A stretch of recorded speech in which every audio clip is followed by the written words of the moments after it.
Hi, ಎಲ್ರಿಗೂ ನಮಸ್ತೆ. ನಾನು ನಿಮ್ಮ ಚೇತನ. ಸ್ನೇಹಿತರೆ, ಇವತ್ತಿನ ವಿಡಿಯೋದಲ್ಲಿ ನರೇಗಾ ಯೋಜನೆಯಡಿ ಏನೆಲ್ಲ ಸೌಲಭ್ಯ ಸಿಗುತ್ತೆ ಅನ್ನೋದನ್ನು ತಿಳ್ಕೊಳ್ಳೋಣ. ಸ್ನೇಹಿತರೆ, ನರೇಗಾ ಯೋಜನೆಯಲ್ಲಿ 5 ಲಕ್ಷಕ್ಕಿಂತ ಹೆಚ್ಚು ಹಣ ಸಿಗುತ್ತೆ ನಿಮಗೆ ಕೆಲಸಗಳಿಗೆ. ಅದು ಯಾವ್ಯಾವ ಕೆಲಸಗಳಿಗೆ ಸಿಗುತ್ತೆ, ಅದು ಯಾವ ಥರ ಸಿಗುತ್ತೆ ಅನ್ನೋದನ್ನು ನಾನು ಈ ವಿಡಿಯೋದಲ್ಲಿ ಕಂಪ್ಲೀಟ್ ಮಾಹಿತಿಯನ್ನು ಕೊಡ್ತೀನಿ. ಅದಕ್ಕಿಂತ ಮುಂಚೆ ಯಾರೆಲ್ಲ ನಮ್ಮ ಚಾನಲ್ನ ನೋಡ್ತಾ ಇದ್ದೀರಾ, ಇನ್ನೂ ಸಬ್ಸ್ಕ್ರೈಬ್ ಮಾಡ್ಕೊಳ್ಳಿ, ಇಲ್ಲಾಂದರೆ ಸಬ್ಸ್ಕ್ರೈಬ್ ಮಾಡ್ಕೊಳ್ಳಿ. ಹಾಗೆ ವಿಡಿಯೋ ಇಷ್ಟ ಆದರೆ ಲೈಕ್ ಮಾಡಿ, ಇವಾಗಲೇ ಒಂದು ಲೈಕ್ ಮಾಡಿ. ಬನ್ನಿ ವಿಡಿಯೋ ಸ್ಟಾರ್ಟ್ ಮಾಡೋಣ. ಸ್ನೇಹಿತರೆ, ತೋಟಗಾರಿಕೆ ಇಲಾಖೆಗೆ ಒಂದು ಗುಡ್ ನ್ಯೂಸ್ ಅಂತಲೇ ಹೇಳ್ಬೋದು. 5 ಲಕ್ಷವರೆಗೆ ಉಚಿತ ಸಹಾಯಧನವನ್ನು ಕೊಡ್ತಾ ಇದೆ. ತೋಟಗಾರಿಕೆ ಎಂಬುದು ಹಣ್ಣುಗಳು, ತರಕಾರಿಗಳು ಮತ್ತು ಅಲಂಕಾರಿಕ ಸಸ್ಯಗಳು ಕೃಷಿ ಸಂರಕ್ಷಣೆ ಮತ್ತು ಮಾರಾಟ ಮಾಡುವ ಒಂದು ಕ್ಷೇತ್ರವಾಗಿದೆ. ತೋಟಗಾರಿಕೆ ಕೃಷಿಯ ಒಂದು ಶಾಖೆಯಾಗಿದ್ದು, ಇಲ್ಲಿ ಹೂಗಳನ್ನು ಮತ್ತು ತರಕಾರಿಗಳನ್ನು ಮತ್ತು ಅಲಂಕಾರಿಕ ಮಹತ್ವದ ಸಸ್ಯಗಳನ್ನು ಬೆಳೆಸುವುದು ಮತ್ತು ಎಲ್ಲವೂ ತಮ್ಮ ಕೃಷಿ ಭೂಮಿಯಲ್ಲಿ ತೋಟಗಾರಿಕೆ ಮಾಡುತ್ತಿದ್ದು ವಿವಿಧ ರೀತಿಯ ಬೆಳೆಗಳನ್ನು ಬೆಳೆಯುತ್ತಿದ್ದು ಇಂತಹ ತೋಟಗಾರಿಕೆ ಬೆಳೆಗಾರರಿಗೆ ಒಂದು ಗುಡ್ ನ್ಯೂಸ್ ಅಂತಲೇ ಹೇಳ್ಬೋದು. ಇದು ನರೇಗಾ ಯೋಜನೆಯಡಿ ಮೂಲಕ.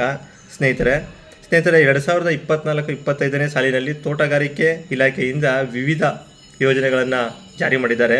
ಇದೀಗ ತೋಟಗಾರಿಕೆ ಬೆಳೆಗಾರರಿಗೆ ಸರ್ಕಾರದಿಂದ ಸಹಾಯಧನ ದೊರೆಯುತ್ತಿದ್ದು 2024-25ನೇ ಸಾಲಿನಲ್ಲಿ ತೋಟಗಾರಿಕೆ ಇಲಾಖೆಯಿಂದ ವಿವಿಧ ಯೋಜನೆಗಳನ್ನು ಜಾರಿಗೊಳಿಸಲಾಗಿದೆ. ತೋಟಗಾರಿಕೆ ಬೆಳೆಗಾರರು ಗ್ರಾಮ ಪಂಚಾಯಿತಿಯಿಂದ ಅನುದಾನ ಪಡೆದುಕೊಳ್ಳಬಹುದಾಗಿದೆ. ವಿವಿಧ ರೀತಿಯ ಬೆಳೆಗಳಿಗೆ ಇಂತಿಷ್ಟು ಸಬ್ಸಿಡಿ ದೊರೆಯುತ್ತದೆ.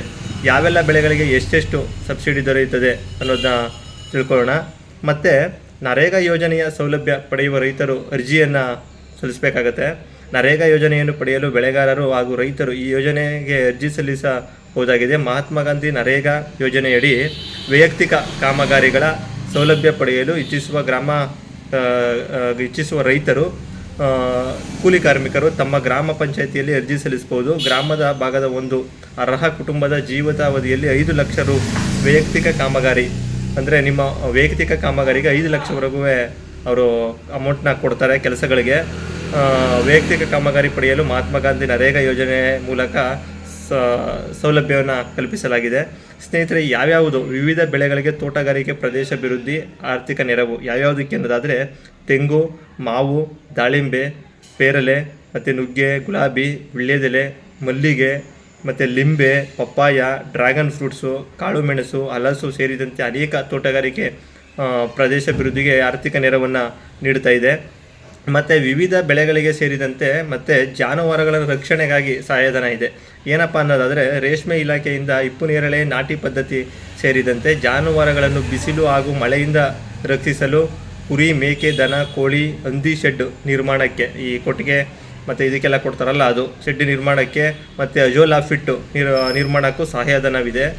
ಅಷ್ಟೇ ಅಲ್ಲದೆ ಕೃಷಿ ಇಲಾಖೆಯಿಂದ ಜಮೀನುಗಳನ್ನು ಬದು ನಿರ್ಮಾಣ, ಕೃಷಿ ಹೊಂಡ, ಕೊಳವೆ ಬಾವಿ, ಮರುಪೂರಣ ಘಟಕ ಮತ್ತು ಉತ್ತಮ ಆರೋಗ್ಯಕ್ಕಾಗಿ ಬಚ್ಚಲು ಗುಂಡಿ, ಝೋನ್ ಫಿಟ್ಟು, ಪೌಷ್ಟಿಕ ತೋಟ ನಿರ್ಮಾಣಕ್ಕೆ ನರೇಗಾ ಯೋಜನೆಯಡಿ ಅದಕ್ಕೂ ಸಹ ನಿಮಗೆ ನೆರವು ದೊರೆಯುತ್ತೆ.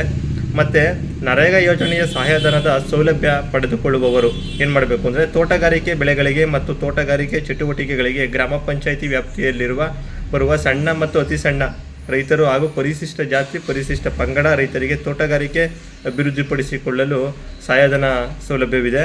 ಮತ್ತು ಪ್ರತಿ ಹೆಕ್ಟೇರ್ಗೆ ಫಲಾನುಭವಿಗಳಿಗೆ ನೀಡಿರುವ ಸಹಾಯಧನ ಎಷ್ಟೆಷ್ಟು ಬರುತ್ತೆ ಅನ್ನೋದಾದರೆ, ಯಾವ್ಯಾವುದಕ್ಕೆ ಒಂದು ಹೆಕ್ಟೇರ್ಗೆ ಎಷ್ಟು ಬರುತ್ತೆ ಅಂದರೆ, ತೆಂಗಿಗೆ 65,000 ಬರುತ್ತೆ, ಗೇರು 63,000, ಮಾವು ಮತ್ತು ಸಪೋಟ ಒಂದು 56,000, ದಾಳಿಂಬೆ 68,000 ಸಿಗುತ್ತೆ, ಸೀಬೆಗೆ 131 ಸಿಗುತ್ತೆ, 1,31,000 ಸಿಗುತ್ತೆ ಸೀಬೆಗೆ. ಮತ್ತು ದಾಲ್ಚಿನ್ನಿ 1,75,000, ಕಾಳುಮೆಣಸು 1,08,000, ಹಾಗೆ ಪಪ್ಪಾಯ ಬಂದು 1,17,000. ಮತ್ತು ತೆಂಗು ಪುನಶ್ಚೇತನಕ್ಕೆ 61,000, ಅಡಿಕೆ ಪುನಶ್ಚೇತನಕ್ಕೆ 25% ಮರುನಾಟಿ ಇದೆ, 60,000 ಬರುತ್ತೆ. ಅಡಿಕೆ ಹೊಸ ಪ್ರದೇಶಕ್ಕೆ ಹಾಕಿದ್ರೆ 1,67,000, ವೀಳ್ಯದೆಲೆಗೆ ಅರ್ಧ ಎಕರೆಗೆ 57,000, ಮತ್ತು ತಾಳೆ ಬೆಳೆ ಅದಕ್ಕೆ 34,000. ಈ ಥರ ಆಯಾಯ ಬೆಳೆಗಳಿಗೆ ಯಾವ್ಯಾವ ಬೆಳೆಗಳನ್ನ ನೀವು ಬೆಳೆದಿರಿ ಅದಕ್ಕೆ ಸಹಾಯಧನ ಇದೆ. ಮತ್ತು ಇದನ್ನು ಯಾವ ಥರ ನೀವು ಪಡ್ಕೋಬೋದು ಅಂದರೆ, ಯೋಜನೆ ಹಣ ಪಡೆಯೋದು ಹೇಗೆ ಅಂದರೆ, ಮಹಾತ್ಮ ಗಾಂಧಿ ಗ್ರಾಮೀಣ ಉದ್ಯೋಗ ಖಾತ್ರಿ ಯೋಜನೆಯಲ್ಲಿ ಸಹಾಯಧನ ಪಡೆಯುವವರು ರೈತರ ಜಾಬ್ ಕಾರ್ಡು ಎಲ್ಲರಿಗೂ ಜಾಬ್ ಕಾರ್ಡ್ ಇದ್ದೇ ಇರುತ್ತೆ. ಪಂಚಾಯತಿಲಿ ಎಲ್ಲರಿಗೂ ಜಾಬ್ ಕಾರ್ಡ್ ಮಾಡಿಸಿರ್ತಾರೆ. ಆ ಜಾಬ್ ಕಾರ್ಡ್ ಇಲ್ಲದೇ ಇರೋರು ನಮೂನೆ ಒಂದನ್ನು ಭರ್ತಿ ಮಾಡಿಕೊಟ್ರೆ 18 ವರ್ಷ ಮೇಲ್ಪಟ್ಟವ್ರಿಗೆ ಎಲ್ಲರಿಗೂ ಜಾಬ್ ಕಾರ್ಡ್ನ ಕೊಡ್ತಾರೆ. ಆ ಜಾಬ್ ಕಾರ್ಡ್ ಮುಖಾಂತರ ಅವರು ಇದನ್ನು ಮಾಡ್ಬೋದು. ಮತ್ತು ಉದ್ಯೋಗ ಚೀಟಿ, ಕುಟುಂಬದ ಪ್ರತಿಯೊಬ್ಬ ವಯಸ್ಕರ ಸದಸ್ಯರ ಆಧಾರ್ ಕಾರ್ಡು, ಬ್ಯಾಂಕ್ ಖಾತೆ ಅಗತ್ಯ. ಅದನ್ನೆಲ್ಲ ನಮೂನೆ 6ರಲ್ಲಿ ಗ್ರಾಮ ಪಂಚಾಯತಿ ಬೇಡಿಕೆ ಏನಿದೆ ಅಲ್ಲಿ ತೊಗೋತಾರೆ. ಅದನ್ನು ತೊಗೊಂಡು ಮಾಡ್ತಾರೆ. ನೀವು ಒಂದ್ಸತಿ ಗ್ರಾಮ ಪಂಚಾಯತಿಗೆ ಹೋಗ್ಬಿಟ್ಟು ಈ ಥರದ್ದು ಯಾವ್ಯಾವ್ದು ಕೆಲಸನ ಮಾಡಬೇಕು ಅಂದ್ಕೊಂಡಿದ್ರೆ ಆ ಕೆಲಸದ ಬಗ್ಗೆ ನೀವು ಹೇಳಿದ್ರೆ ಅವರು ಮಾಡಿಕೊಡ್ತಾರೆ. ನಿಮ್ದು ಅಕಸ್ಮಾತ್ ಜಾಬ್ ಕಾರ್ಡ್ ಇಲ್ಲ ಅಂತಂದರೆ ಅವರೇ ನಿಮ್ಮದೊಂದು ಜಾಬ್ ಕಾರ್ಡ್ನ ರೆಡಿ ಮಾಡಿ, ನಿಮ್ಮದು ಏನು ಪ್ರೂಫ್ ಇದೆ ಅದನ್ನು ತೊಗೊಂಡು ಜಾಬ್ ಕಾರ್ಡ್ ರೆಡಿ ಮಾಡಿ ಕೊಡ್ತಾರೆ. ಇಷ್ಟೂ ಗ್ರಾಮ ಪಂಚಾಯತಿಯಲ್ಲಿ ಸೌಲಭ್ಯ ಇದೆ. ಯಾರೆಲ್ಲ ಇದನ್ನು ಈ ಬೆಳೆಗಳನ್ನ ಬೆಳೀತಾ ಇದ್ದೀರಾ, ಇಲ್ಲ ಬೆಳಿಬೇಕು ಅಂತ ಅಂದ್ಕೊಂಡಿದ್ದೀರಾ, ಮತ್ತು ಕುರಿ ಶೆಡ್ಡು, ಮೇಕೆ ಶೆಡ್ಡು, ಹಂದಿ ಫಾರ್ಮು, ದನಿಟ್ ಕೊಟ್ಟಿಗೆ ಈ ಥರದ್ದು ಏನೇ ಇದ್ರೂ ನೀವು ಗ್ರಾಮ ಪಂಚಾಯತಿಯಿಂದ ಸೌಲಭ್ಯನ ಪಡ್ಕೋಬೋದು. ಅದಕ್ಕಾಗಿ ಈ ವಿಡಿಯೋನ ಮಾಡ್ತಾ ಇರೋದು. ಯಾರೆಲ್ಲ ಇನ್ನೂ ಸೌಲಭ್ಯ ಪಡ್ಕೊಂಡಿಲ್ಲ ಹೋಗಿ ಪಡ್ಕೊಳ್ಳಿ. ಗ್ರಾಮ ಪಂಚಾಯತಿಗೆ ಹೋದರೆ ನಿಮಗೆ ಪೂರ್ತಿ ಹೇಳ್ತಾರೆ ಅವರು ಯಾವುದಕ್ಕೆ ಎಷ್ಟೆಷ್ಟಿದೆ ಅಂತ ಅಮೌಂಟ್ ಹೇಳಿದ್ದೀನಿ. ಒಂದ್ಸತಿ ಅಲ್ಲೊಂದ್ಸತಿ ಕೇಳ್ಕೊಳ್ಳಿ. ಯಾರಿಗೆಲ್ಲ ವಿಷಯ ಗೊತ್ತಿಲ್ಲ ಅವ್ರಿಗೂ ಸಹ ವಿಡಿಯೋನ ಶೇರ್ ಮಾಡಿ. ಹಾಗೆ ಮಾಹಿತಿ ಇಷ್ಟ ಆದರೆ ಲೈಕ್ ಮಾಡಿ. ಇನ್ನೂ ಸಬ್ಸ್ಕ್ರೈಬ್ ಮಾಡ್ಕೊಂಡಿಲ್ಲ ಅಂದರೆ ಈಗ ಸಬ್ಸ್ಕ್ರೈಬ್ ಮಾಡ್ಕೊಳ್ಳಿ. ಮುಂದಿನ ವಿಡಿಯೋದಲ್ಲಿ ಸಿಗೋಣ. ನಮಸ್ತೆ.